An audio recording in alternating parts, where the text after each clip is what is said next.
We'll start with Matthew Lloyd's. Chris Scott has got his head in the sand. Real or overreaction? No, that's an overreaction. Chris spoke here last night. He spoke with you today. They got problems. Didn't have their head in the sand at the bye break when they were 11-1. The head was not in the sand. The head was pretty proudly up and about. Tough draw. They were the best team in it to that point. They've hit some roadblocks, but the premiership's not won yet. I'm not saying that they're going to win it, but they've been a pretty good side, Geelong. I'm not wiping them out, far from it. And to think that Chris is sitting there going, no, we'll be right, we'll be right. No, there's no click of the fingers stuff, mate. There's no click of the fingers. And any club, and I reckon Richmond felt this last year going in the prelim, that's right, we'll click our fingers. It'll happen. We've done it before, we'll turn up, and Collingwood pull down their pants in their prelim. They got time to fix things. Jared, Richo is a man in demand. Yeah, this is real. And it's reassuring, isn't it? Alan Richardson has such a wealth of knowledge and a role to play in footy for years to come, not just for the short term. And we heard him back on SEN today. He was in the studio. He was reflective on what he'd done. He shelved his coaching aspirations. There aren't any on that front, but he can see his place in the industry as a senior figure. We know that he's met with the Giants, Gold Coast are keen, Melbourne's keen, North Melbourne's a perfect fit. So, in a way, he's the perfect man at the perfect time because there are multiple clubs searching for precisely what he can offer. You know what he is? And I was going to say it again, I don't care what anyone says. He is a really decent man, Alan Richardson, and decent men will be welcomed at every football club. And you can see him with a younger, inexperienced coach, can't you? Yeah, absolutely. He's already had a little taste of it with Ken Hinkley in Perth, and they had a great year together. So, come on, fire him up. What are you doing? Joe Danaher owes the Bombers. I've still got mine on the new page. Yeah, it's all right. We've got slightly different ones. Righto. Joe Danaher owes the Bombers. Who said that? I think that was Matthew Lloyd. Come on, Lloydie. Settle down. That's an overreaction as well. Right. No one knows anything in life. On the footy, on the sporting field, in life, we owe people So I stuff. guess he's had a couple of years where he's been paid... Sorry. This is my section, isn't it? He's been paid a lot of money and hasn't played a lot of footy. Yeah, but that's okay. It's by... You signed the contract, you pay him. You wanted to keep him. He doesn't owe Essendon anything. It's like no one's owed a premiership in football. Oh, he's owed a premiership, he's put in 14 years. No, footy decides that. If Joe wants to go, Joe, go. If you want to go. You don't owe Essendon. But if you do go, it'll be the ending of a dynasty at the club.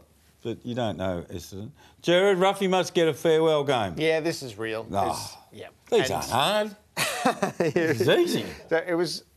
I enjoyed talking to Ben Stratton on Saturday, and he just said straight up, as a player, as a senior group, they would go and see the coach. I listened to that interview. This is your answer, I know. I listened to that interview, and he started drifting away. And you said, no, come back. Will you go to Alistair Clarkson as captain? And he said yes. Yeah, it means a lot to them, and well, it shouldn't.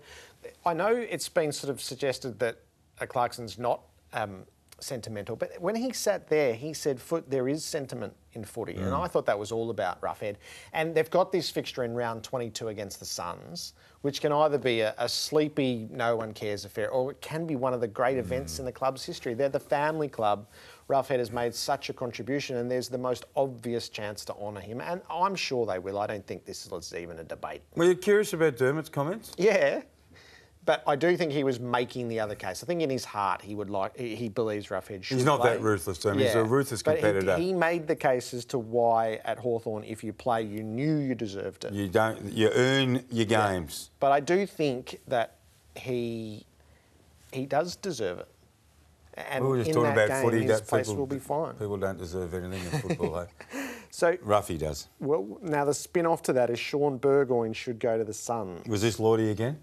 No, this... I actually wrote this a couple of weeks ago. 3 weeks ago. Only that they were interested in him. You know what the answer is here, Jared?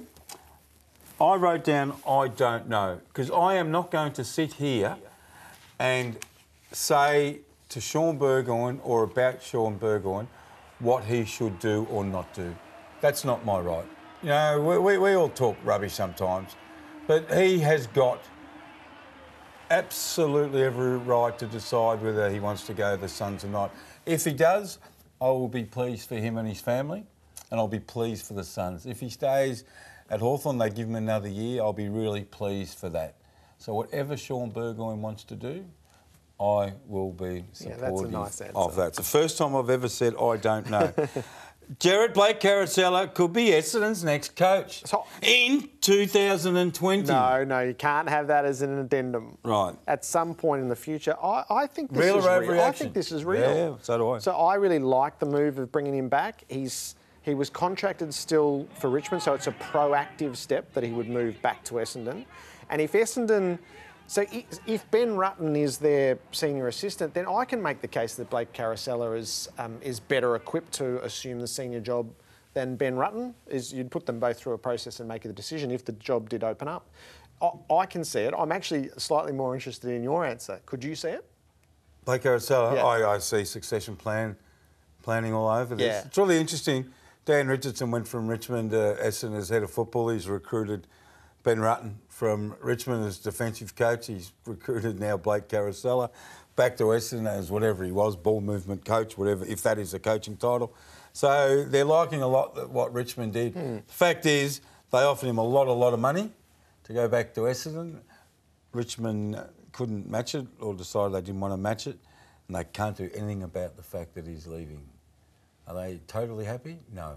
Yep. But that is life in a football club, isn't it? More to that, I'm sure. The little throwaway at the end, the AFLX dream is over. Mate, I never dreamed it in the first place. It didn't worry me. It was one night only. I kept on saying, it's one night only.